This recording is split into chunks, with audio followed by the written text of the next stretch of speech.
dropped and spun, firing 2 rounds from my gun. While Spoon covered Grit with his shit, this caught the Grays by surprise, and I put 2 slugs twixt their eyes. Then we used Grit's body to split.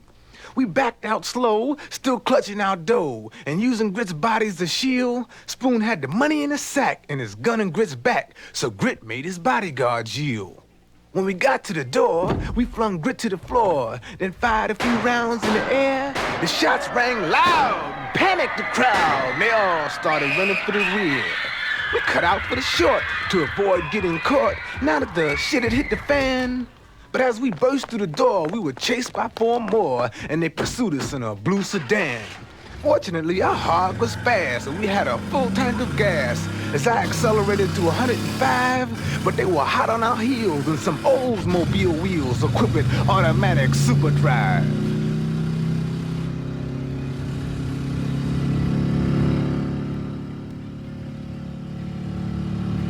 We headed west on the Crosstown Express to try and shake these chumps, but it became a 3-car race when the police joined the chase, and our only chance was to head for the dumps. The sedan broke off the chase when they saw the police enter the case. As the pursuer became the prey, their driver lost his nerve and they smashed up on the curb and were killed trying to get away.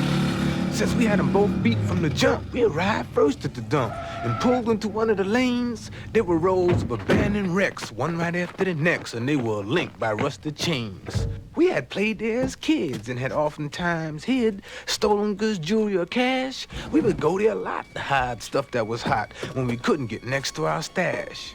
We stashed our cash in a 12 car from the last, then proceeded to get in the wind, but we were a little too late because they had us cut off at the gate and the police were closing in. Seems they had radioed ahead as our lead on them spread, and 5 more had joined the pursuit. We found ourselves surrounded by the man, and we were forced to take a stand because the only way out was to shoot. They turned their floodlights on, then used the bullhorn to tell us to throw down our arms. They guaranteed us a fair trial if we came out single file and promised that we'd come to no harm.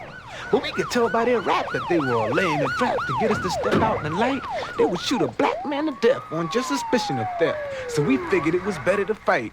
We shot their floodlights out, then heard their captain shout, "Open fire on them, men!"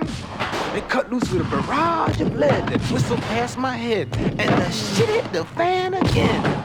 They pinned us down with our stomachs to the ground, and I knew that we'd have to move fast. There was only one other way out, and that was by a secret route that we had oftentimes used in the past. I told Spoon to go, but he yelled back no, and wanted to argue the point, but I told him that I didn't have the time, because I had already made up my mind that he wasn't going back to the joint. He mumbled some shit about not wanting to split, then reluctantly got in the wind. He hadn't been long gone when the police came on and knocked down 3 of them as they were closing in.